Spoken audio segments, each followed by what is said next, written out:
Hey everyone, welcome back to your favorite sales podcast. I'm your host, Ross Rich, and today we have a very special guest. We have the founder and chief sales scientist, David Priemer, joining us from Cerebral Selling and a number of other ventures, which we'll get into. But yeah, really appreciate you taking the time to chat with us today.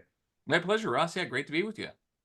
Awesome. Well, before we dive into some of your tips and tricks for operationalizing deal excellence, a couple of them close to my heart, especially talking about the problem, not the product. Yeah, just to get to know you, how did you find your way into revenue leadership, David?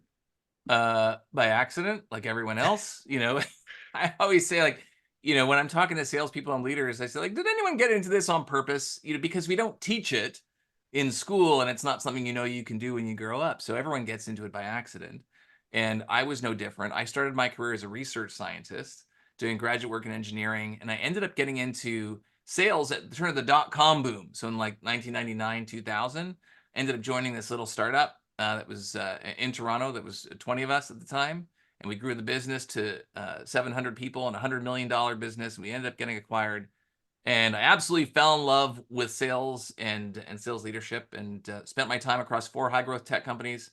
They all ended up being acquired. Been a VP of sales 4 times. My third startup was acquired by Salesforce. Came over with the ship. Used to run small business sales for the Eastern U.S. for Salesforce, and yeah, I haven't looked back. Amazing. Yes. Sadly, people don't grow up, at 5 years old being like, I want to be a VP of sales when I grow No up. one But says that. No one it says is that. it is a fun thing to stumble upon, Mhm. where you can spend your days, kind of partner with people to solve interesting business problems and meeting cool people. So love that. And before we shift into kind of the core topics, would be curious to get your take on what do you think the most challenging part of being a revenue leader is? Yeah, there's so much pressure. I don't mean to sound, too emphatic about that, but there's so much pressure on revenue leaders from their leadership team, senior leadership teams, from their investors, from their VCs, the PE firms, from the market, from their ego. And so it can be very tempting to transfer that frantic energy to your team while you're trying to figure out how do we grow this business and solve all the problems. And so I think that's one of the biggest challenges is like how do we maintain our sanity and humanity when it's really, I say, like one of the highest pressure jobs that exists in business, because you have the revenue leadership responsibility, so the revenue responsibility, plus you have all the psychiatrist to the stars responsibility of leading people, and leading salespeople, which is even tougher. So I'd say that's the hardest thing. Yeah, I love that. I think as you put it, kind of being human, the human part of it with that pressure is really, really challenging. That definitely resonates Mhm. a lot when you shared that. And how do you cope? How did you cope with that? Obviously, you probably have your own number and you're probably your toughest critic today, but what did you find was a good balance to some of that pressure when you were leading teams? Well, so I'll give you some perspective. It's tough because you have all, like I said, all the pressure, the revenue, and the VCs and all that kind of stuff. You put a lot of pressure on yourself, as a lot of leaders do. Hmm. And then I got cancer. And so there was kind of like the pre-cancer version of David and the post-cancer version of David, which I'm not saying that, oh, it was my job and my lifestyle that led to, my cancer diagnosis. But I remember after the cancer diagnosis trying to kind of come back to work and thinking about the revenue and the quota and all these kinds of things. And I remember my initial sense of things was like, this is not important anymore, you know? And it took me a while to get back into the headspace.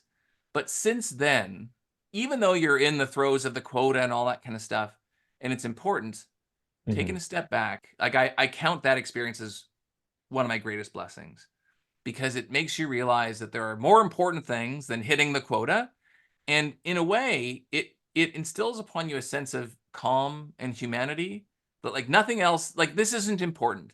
And when you take that mindset, not that it's not important, you understand where I'm coming from. It's like there are more important things. It actually helps you do your job better because Hmm. you don't bring that frantic energy, because you're calm and you can approach things in a in a more kind of holistic and well, it gives you perspective.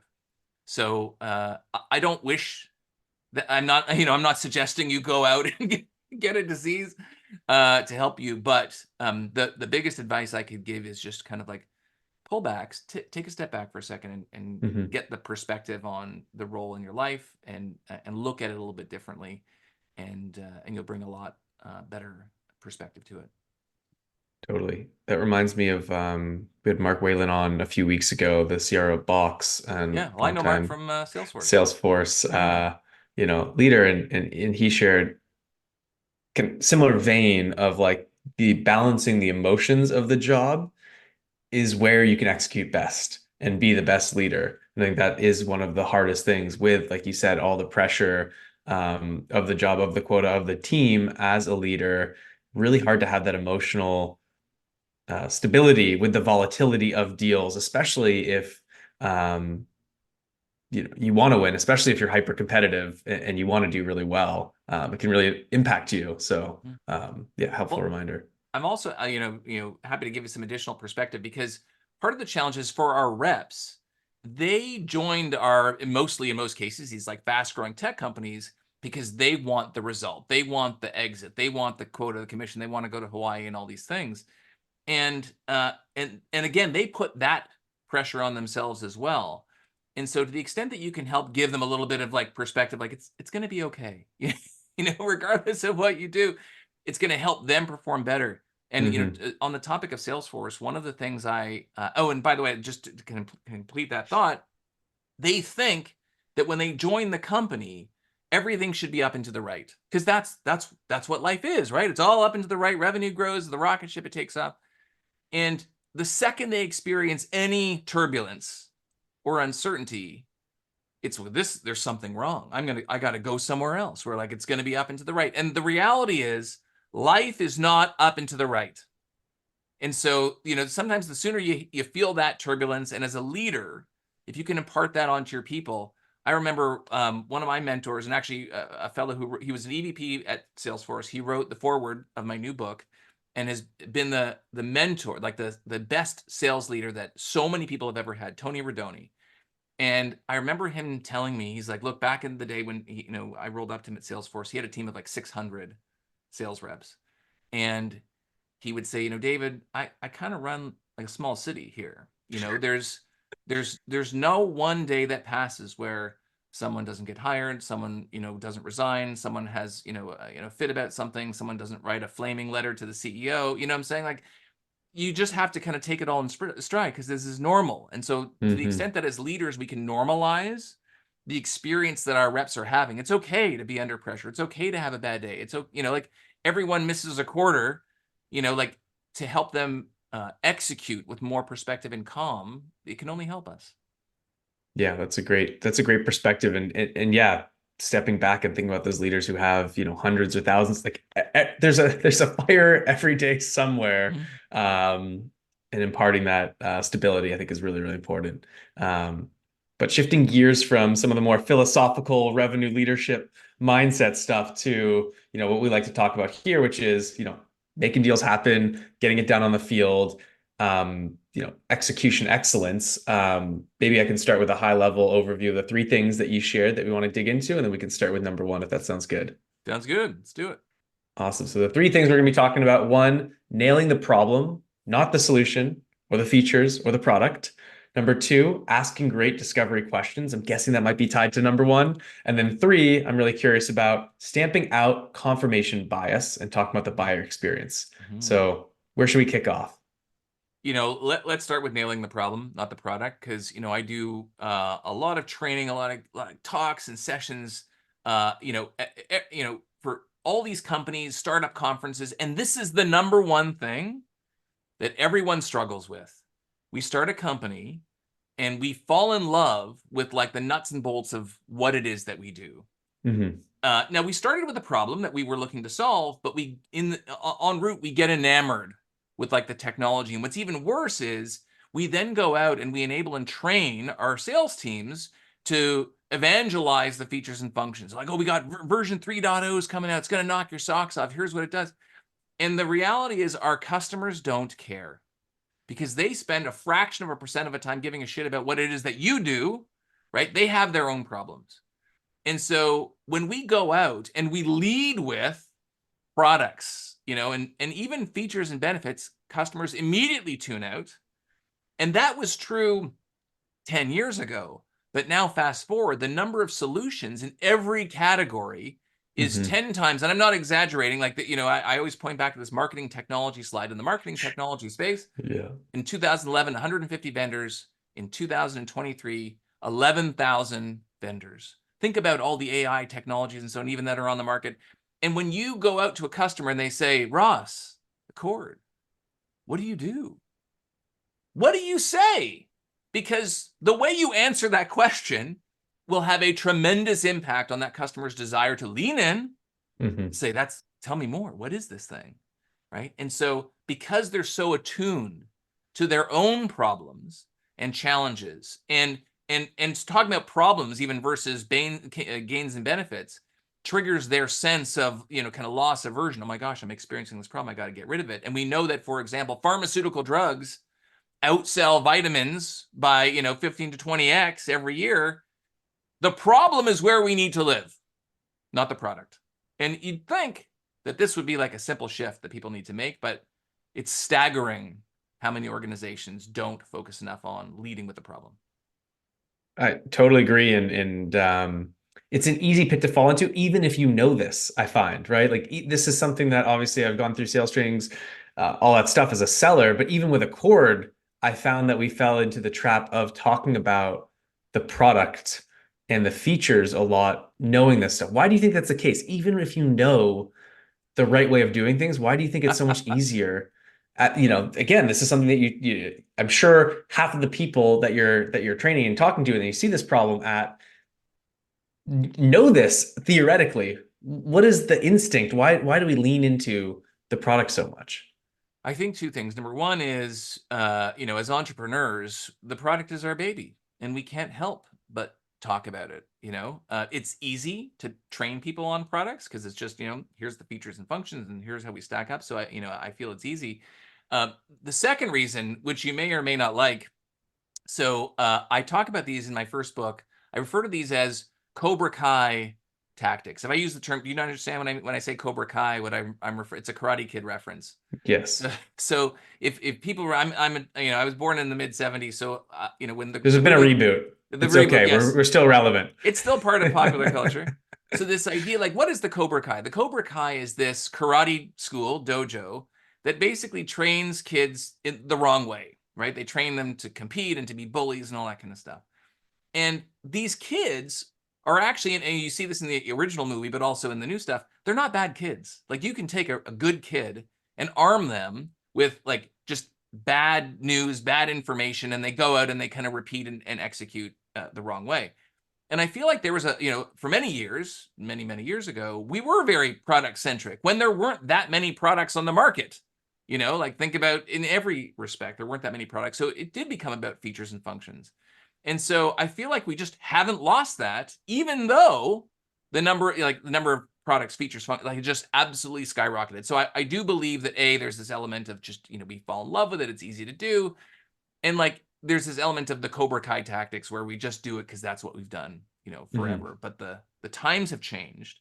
The way people buy has changed. And so the way we sell needs to change too.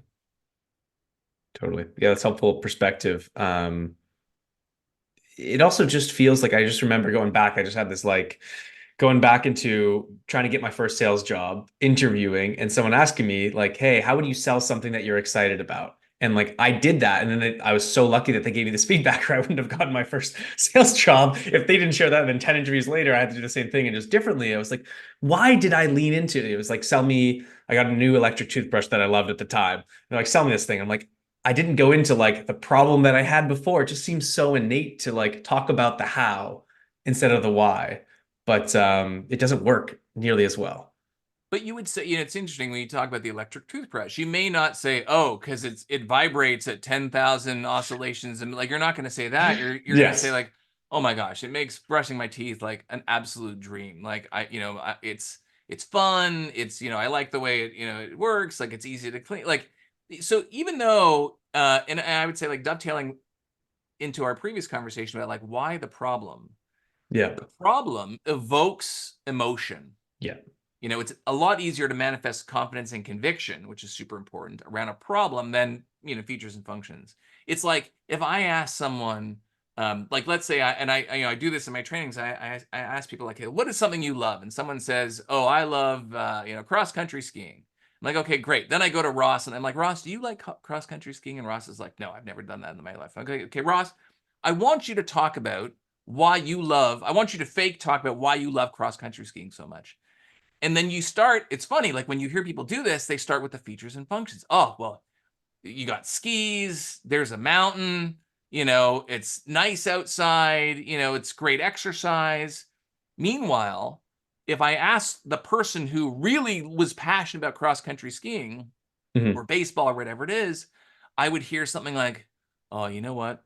Growing up, my parents would take us on vacation and we would do this. And every time I go, like it reminds me of those times and just being out there. Like you would describe it way differently with emotion, and I would believe you, Mm. right? And so, sometimes we have to unlearn, certain things. Now, the problem is we go and we take salespeople and we put a product in their hand, usually a piece of technology that, by the way, like is not curing cancer, is not feeding children, in starving countries. And we say, like, go sell this with passion and conviction. Hmm. And it's a challenge to do that. But if we focus on the problem and give them like the emotional tools to connect with the audience, they'll do a better job. So a lot of it is just thinking about, okay, what are the pathways and mechanisms by which human beings make purchasing decisions, which is emotion, and selling along those pathways. Totally. That now I'm like rethinking how we're doing all of our product training and sales training here. So You're in I'm good having company, like my a friend. You're in good yeah, I'm having company. like an existential crisis right now. But maybe before I break down to move on to the next piece, which I think ties in pretty closely to nailing the problem, because to nail the problem emotionally with a customer and connect with them, you need to ask some good questions. What does great discovery mean to you?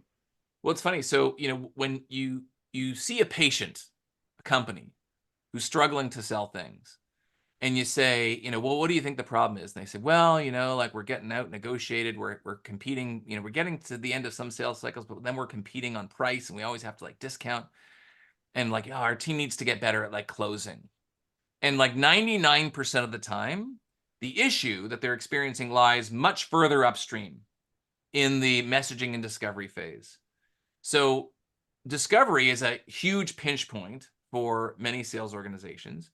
And it's not just being able to ask, I say you're asking great discovery questions. It's the way you ask them and how engaging they are. So to give you an example, oftentimes in discovery, we ask questions like, what's the problem? And how long has this been going on? And what do you use today? And how long have you been using that for? And how much do you pay for this? And like, these are what are referred to as fact-based questions. Like I could have just given you a clipboard and Yeah. like you're at the doctor's office, they fill this out for me. And the science, I always, again, as a research scientist, I'm always curious about those pathways and mechanisms. Even still having been in the field for so long, the question is, okay, so what are the kinds of questions that people love to answer? Because again, they won't remember, oh, like I asked them these kind of clipboard kind of questions. They'll ask how they felt about the whole situation and was I able to get down to the real pain they were experiencing. And so I say, like, don't ask questions to the extent you can about facts. Ask questions that invoke a sense of engagement and emotion on the part of the customer. And when I say emotion as well, like tied to that is this, as reps, as sales, professionals, we're always trained to figure out, well, what's the problem, the pain that the customer is looking to solve. Hmm. But oftentimes the pains that our customers share with us are just the surface level pains, right? And I'm not even saying that like they're withholding information from us, because sometimes they are. Like imagine you're selling IT security software to someone who just had a data breach.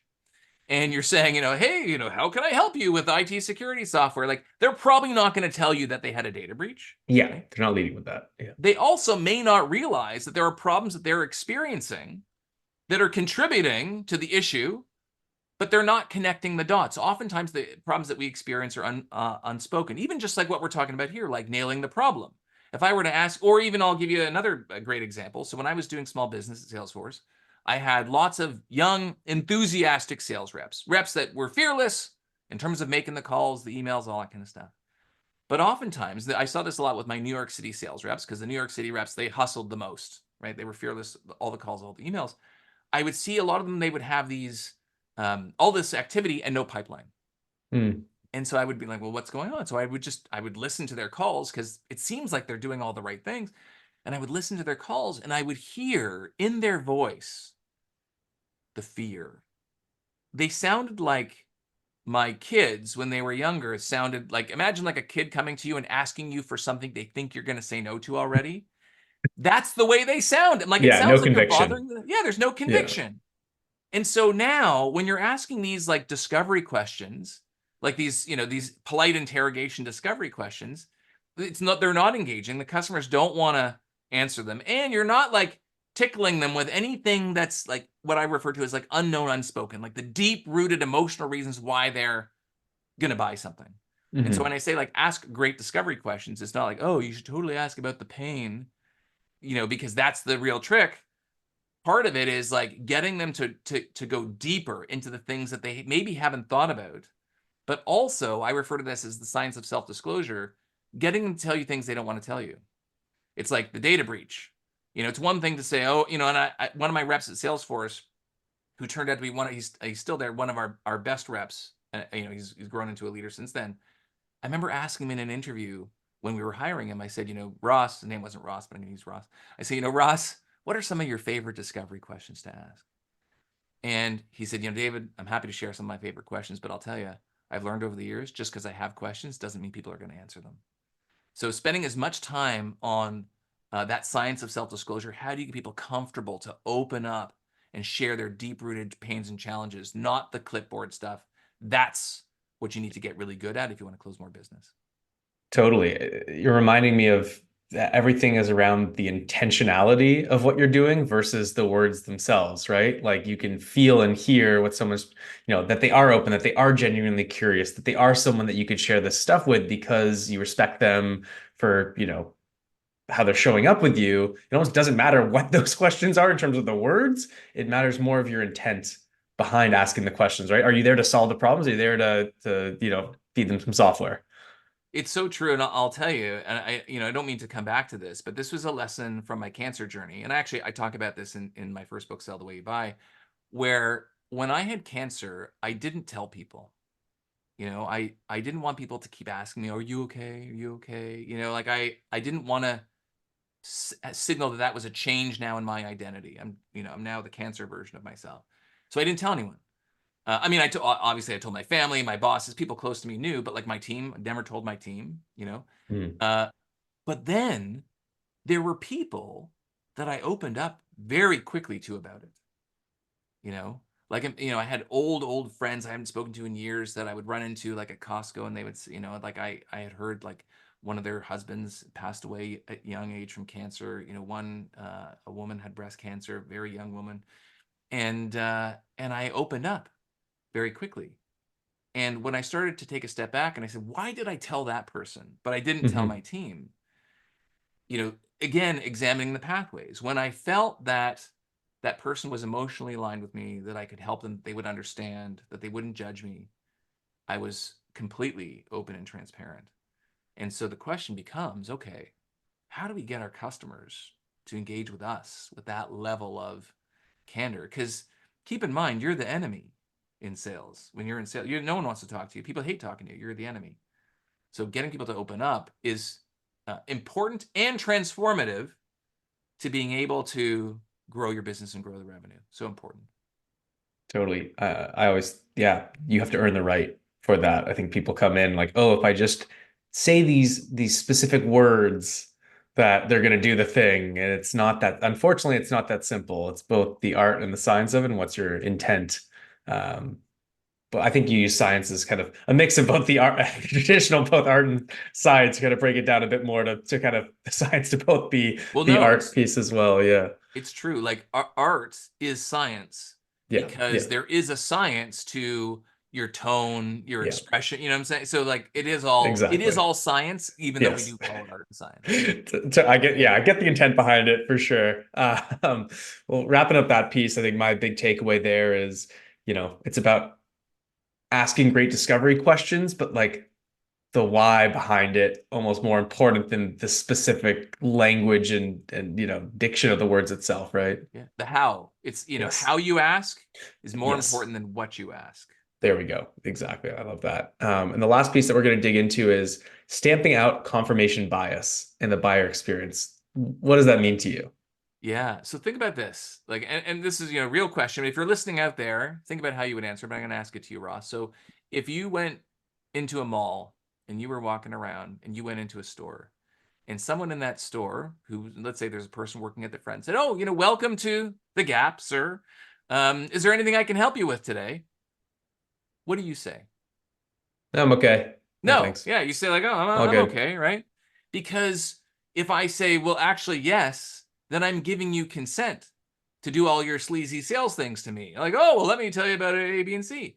And so this idea that if I feel like someone is there to sell me, Hmm. right? It, as the customer, it's very off-putting. The Hmm. walls go up, I get defensive, and you know this because you walk into the mall and you do this all the time, even when you kind of do need help, right? And so this idea of confirmation bias as a sales rep, we often go into these sales interactions thinking that, oh, this person should be a good fit for what it is that we do, like they should be able to buy something. And we sometimes unknowingly impart that vibe to the customer, right? And they feel sometimes that pressure from us, where like sometimes, Hmm. and by the way, sometimes we are trained to ask what I refer to as leading questions. So I might say, Ross, is growing the revenue of your sales team this year, is that important for you? It's like, well, what kind of a stupid question is that? Like, Like trying to trap them of like, yeah, oh, let me quantify this thing and why you should buy us yeah, because yeah, yeah, yeah. logic It's not traps. it's not People, a great feeling to be not on a the other great side of feeling. that. But then we train people to go and ask these kind of logic trap questions, and customers can feel it. It's like when you go into a car dealership and they're like, "Oh, hey, like the car, you're sitting in the car and like, oh, it looks good on you. Like, let's." And so it's very off-putting. And I talk about that in terms of like the customer experience, but Hmm. also like as a sales rep, think about when you're behind your quota. A friend of mine, Mark Raffin, who teaches a negotiation, he describes this as commission breath. By the way, he was a former procurement manager, so he used to be the enemy, like that jerk in procurement, and now he teaches people, and he calls it commission breath. He's like, I could always tell when a rep wanted to sell me something. And so the idea, though, is if I take a step back, and it kind of goes back to what we talked about off the top. If I'm calm, I'm going to pull a Ricky Bobby here, from Talladega. You ever see Talladega Nights? Oh yeah. Yeah. You know the scene where he's driving with the cougar in the car, and Yeah. he's Doing his nervous, training. Yeah. and the father's like, if you're calm, that magnificent beast will be calm too.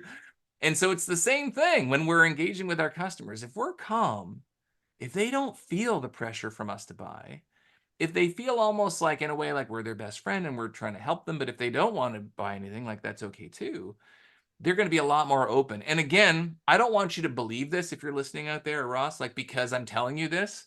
We know this from research. We know this, example I often give, there was a experiment that they did back in Paris in this pedestrian mall where they had folks walking through, and they had individuals walk up to these people that were walking in the pedestrian mall and ask them for bus fare. Imagine saying, "Oh, hey, excuse me, sir, do you have 50 cents for bus fare?"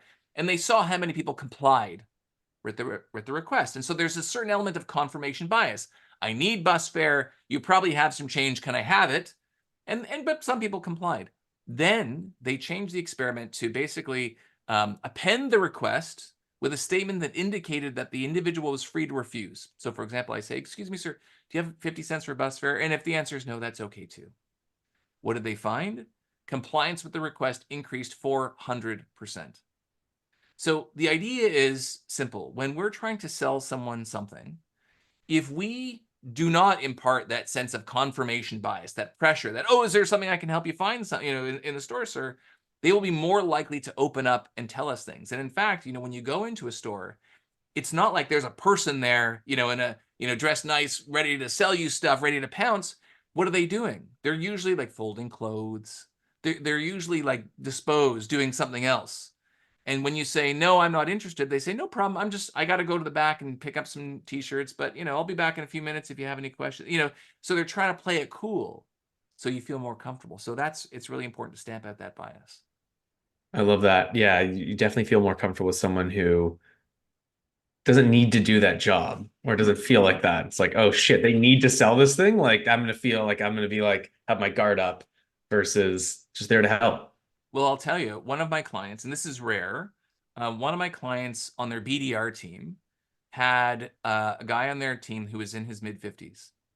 Now he was an accomplished sales rep, made his money, had whatever comfort he wanted, but he loved sales and he didn't want to give it up. So he's like, I'm just going to go back and be a BDR. That's He cool. Yeah. was the highest performing BDR on the team. And why? You could argue, okay, he was learned and experienced, but he was so chill. He didn't care, in a good way. He Yeah, didn't need that sale to do, and his customers felt that, and he was just there to help, and he was the most successful one on the team. I love that. That would be fun to go back and see how you do Yeah, against some new grads. That might be a good confidence boost or not. that's Who right. knows? Amazing. Well, to quickly recap, kind of the key pieces that we talked about before we switch to some rapid fire questions and wrap here. We talked about nailing the problem, and the existential crisis I almost had around, us still pitching the product and the features instead of the real conviction, I think, is my big takeaway there of not just again the what, but the how we're talking about the problem and bringing Mhm. that emotional why to it and training our team on that instead of features. Number two, asking great discovery questions again, not exact words that we're using, but how are we asking those questions and earning the right to get those responses. And then three, everything you just talked about around confirmation bias, and not having that creating that knee jerk reaction with our buyers and thinking about their experience. So, love all three of those and a lot to take back to my team here. Hopefully, for Mhm. those listening, you as well. But yeah, shifting gears to some rapid fire questions. We're going to ask for some one word or one sentence answers to some questions. Are you ready, David? Let's do it. Okay, first one. What do you think the main reason teams miss their ARR targets? Yeah, like I'd say that's that lack of emotional alignment. Like we don't know what problem we're solving. The customer's not emotionally bought into us solving it. And we're just pitching features and functions, and we don't come out of those conversations with the information and alignment we need to move the deal forward. Totally. Get into that why. Second one, favorite resource related to revenue leadership. This might be a loaded question to an author here, but yeah. Well, yes, I did just write a book on this topic. It is called The Sales Leader They Need, and I've tried to combine all of, my years of experience and stories from the community into this book. So I would say, that's a great one. But like you, I think we were talking earlier, I love Dan Pink's To Sell is Human, one of my favorite sales books I always recommend. So I'd say that. But yeah, my book, The Sales Leader They Need, I would say is a good pickup if you're interested. No Awesome. pressure. And if you don't like it, it's okay too. You don't How like about it, you don't have to that? leave a review, Yeah, you don't know review, no pressure. Yeah. Love it. I'm very excited to check that one out, David. Number one challenge for revenue leaders in 2024. Yeah, I say like selling customers on why they should change, invest, or not solve the problem themselves. Because when the economic climate is a little bit tougher, money isn't flowing as fast as it was before. It reminds me of how I was in my younger days when I was, a young father, starter home. I would want to fix a lot of things myself. Meanwhile, to save money, and I thought, oh, I just do this myself. Meanwhile, I did not fix things properly or the way they should have been. And so your customers are experiencing the same thing. They're like, oh, we don't Yeah. need to solve this problem now. We'll just do it ourselves. And so Yep. you need to sell them as much on the change as the product. Yeah. The risk aversion right now, all-time high. Even if they know in their heart of hearts, it's not going to really fix the thing, making a bet on something else is scary. Yeah.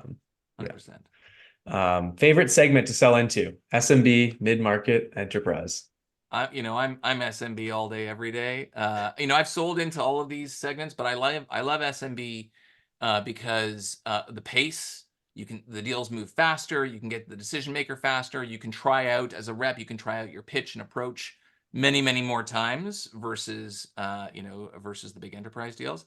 And I do believe if you start there, as many companies do, Salesforce started there and eventually moved their way up. It does help you refine your motion for the upper segments in the market.